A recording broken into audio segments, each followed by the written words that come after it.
Hi, this is Jonathan, Customer Experience Manager here at SimplyCast.com. Today we're going to talk about creating a sign-up form in our platform. To create a form, what you want to do is go up to the Form Builder tab here at the top of the application. If this isn't visible, you can get it by clicking on the More button and then just selecting it from the list of applications. Alright, so I've clicked on the Form menu and selected Dashboard. So here we are on the form dashboard. To create a new form, click on Create Project. Now we have to give our project a name. So I'm just going to call it My Form.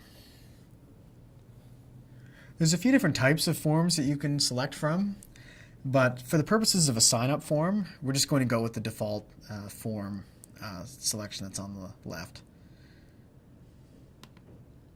I'm going to click Start to continue. So here we are on the Templates page.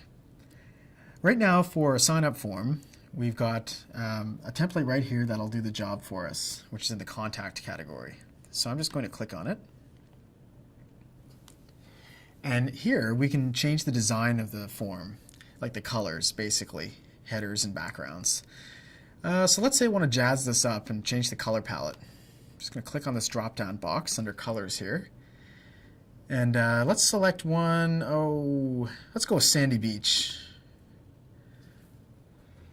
And then we can change the header by using the drop-down box here. Let's go with some stripes. And we can also add a background image to the form. So I'm going to click on that. And let's put in this spiral here. You can see the different changes that I've applied here on the left. So now that I'm happy with this form design, I'm going to click on Continue to the Editor down in the bottom right. So here we are in the editor. And this is where you can add and remove different elements of the sign-up form. Up at the top, you'll notice all kinds of different elements that you can include.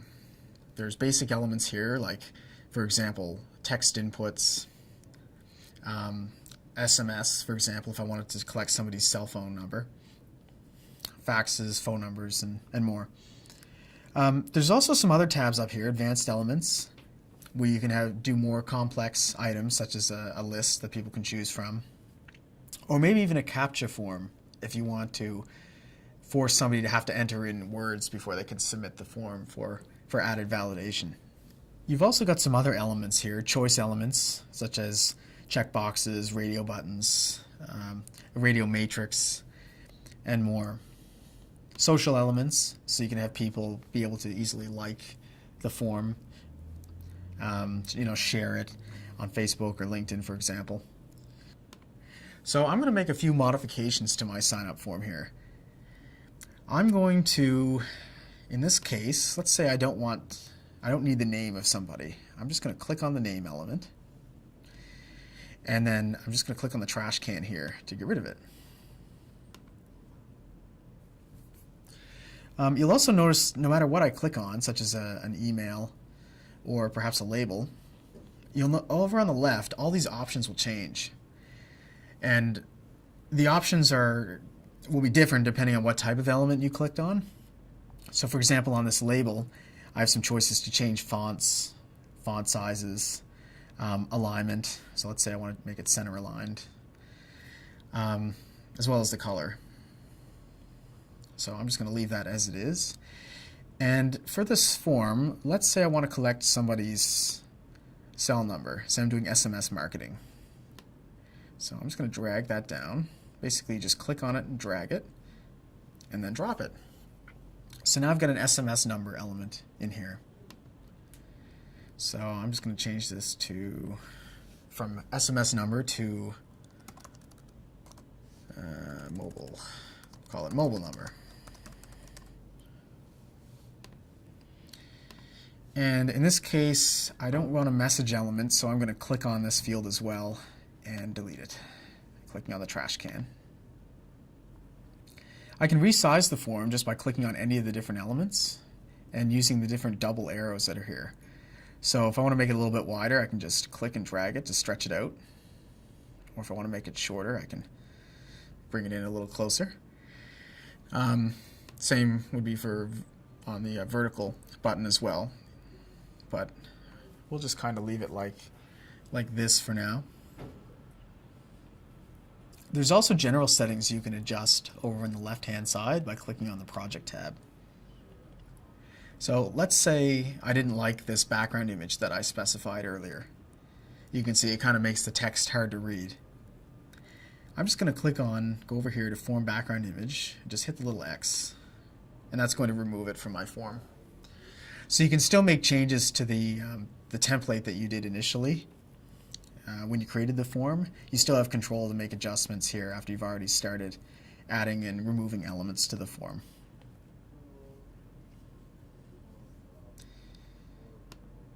All right, so I'm just going to click on I'm going to make one more minor adjustment here on the width. There we go. And then I'm just going to click on Next to proceed to the next step of form creation. When you click on Next, the system will automatically save what you've already created. But you can also use the Save button that's down at the bottom, right-hand side. So now we're on the Data Settings page, and this is where you tell SimplyCast what list to associate with your sign-up form. You can either choose an existing list from the left-hand side here, or you can choose a new list just by clicking on the New List button. In this case, I'm going to use my test list. So I'm just going to drag it over and then drop it in the Connected List section.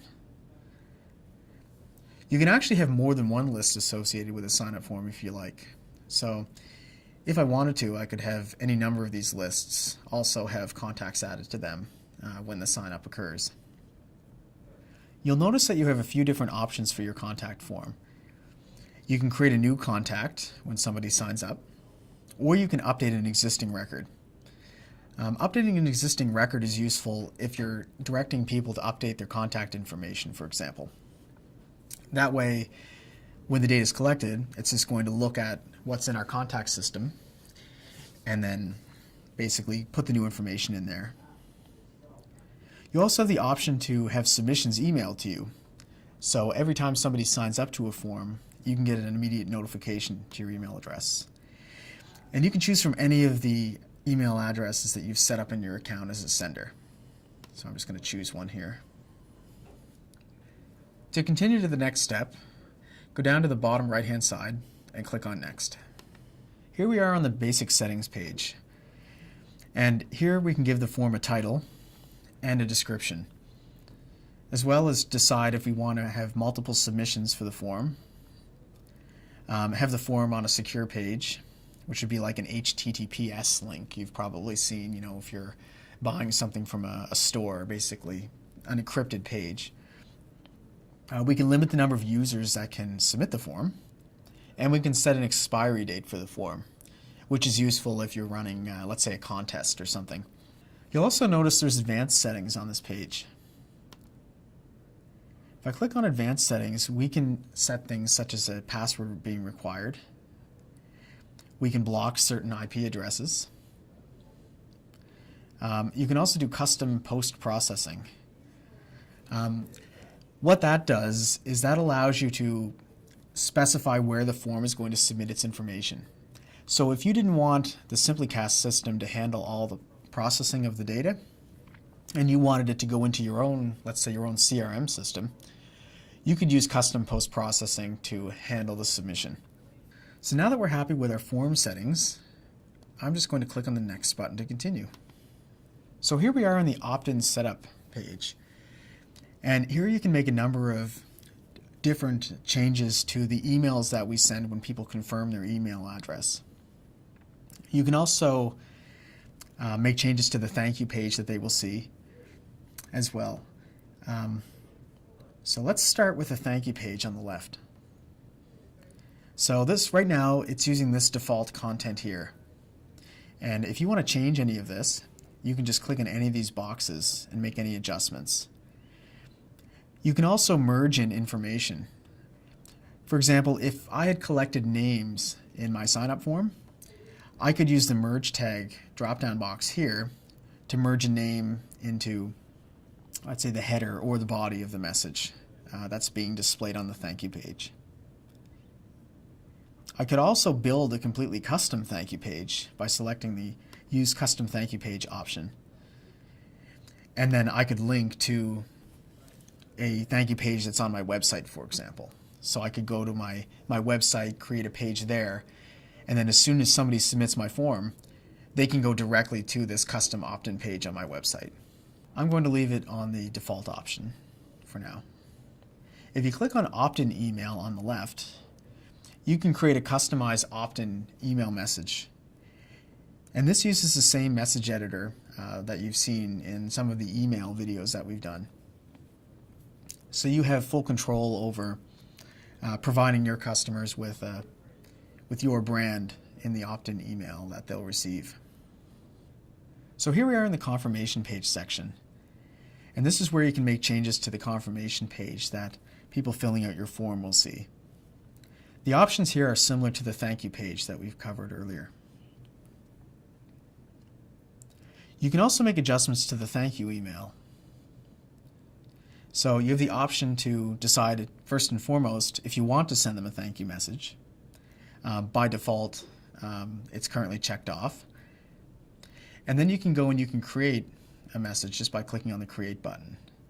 And this will take you to our email editor where you can go and compose the email content that the person signing up will receive. So I'm just going to click on the Next button to continue. So here we are in the modal form settings page. And these settings allow you to decide if you want your sign-up form to pop up on a web page. So, for example, you'll notice here there's a button that says Newsletter Sign Up. And this button can actually pop up on any web page that you may want the form to display on. So, for example, if I was running a website that sold different products and I wanted to have people get more engaged with the newsletter that I'm sending, I may go with the option here to show the form when the page is loaded. By default, the form will show up at a 4-second interval. So I could change this to be, let's say, a little bit more immediate. So I'll go with a 2-second value there. And then as soon as somebody arrives on that page, 2 seconds after, this little button here that says Newsletter Sign Up will pop up. You have control over what you want that little button to say. So, for example, you might say, sign up for our newsletter, for example. We can also decide on the page where it's going to be positioned. So by default, it would be at the bottom left of the page. But we could do something like, let's say, have it in the top center. We can also change the button color as well as the text color. I'm just going to leave it the way it is for now. So now that we've got our modal form settings created, we can preview the form by clicking on the preview button over on the left-hand side. And you can actually enter in any website here under Site to Preview, but I'm going to leave it as example.com. I'm happy with the way it looks. I'm just going to click on the Next button in the bottom right to proceed to the next step.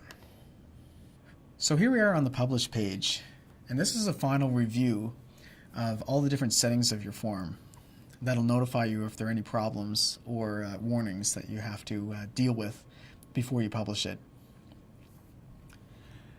Just to demonstrate some of the different warnings you can receive, I've intentionally caused an issue with the design of my form, so you could see the red X icon here. And anything with a red X indicates that there's a major problem with the form that you'd have to deal with before you could actually publish it. And you'll notice there's a Fix Problem button over on the right-hand side. So I could click on that button now to go back to the design page and then make adjustments to my form. The green check boxes mean that everything is fine and you're good to go. The yellow exclamation marks are warnings. So they are issues you should take a look at, but they won't stop you from publishing the form itself. So assuming everything was fine here, I would just click on the Complete Project button to complete my form. So here I am at the form dashboard again. And when you complete your project, you'll notice that you'll get some options for different code that you can deploy for your form. You don't necessarily have to complete the project every time you want to get access to this code. You can simply click on the Get Code button over to the right of the form, and you can get this information anytime. So there's a few different versions of this code that you can use. The first one is called a form URL, and that's basically a direct link to the form itself. So we could take this and copy it, for example, and then view it in another tab in the browser. You also have options for script or iframe. So you can use either of these code types on your website to display the form.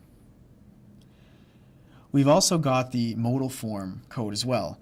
So if you wanted the little button that pops up that people can see when they visit a page, you would want to work with these two code options here. So you could either use the JavaScript code here, or you can also use the on-click code. So if you had a button, a specific button on your website that you wanted to trigger the modal, you could actually use this function here, this on-click.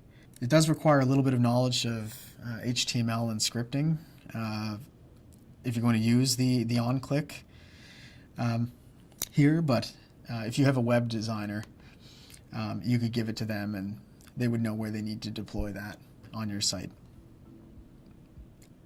We also provide QR codes, so you could take something like, if I click on, let's say, the medium QR code, you'll notice you could take the QR code image and then go out with a smartphone and scan it, and then go directly to the sign-up form, which is nice if you are trying to gather sign-ups at an event, for example. You can also share your form on social media. So for example, if I wanted to post my form on my Facebook page, I could click on the Facebook icon here. So now I could share my sign-up form on either my own Facebook timeline or any of the Facebook pages that I've set up. So I can say something about the form and then share it. If you have any questions, please check out our FAQs or send us an email to support@simplycast.com. Thanks for watching.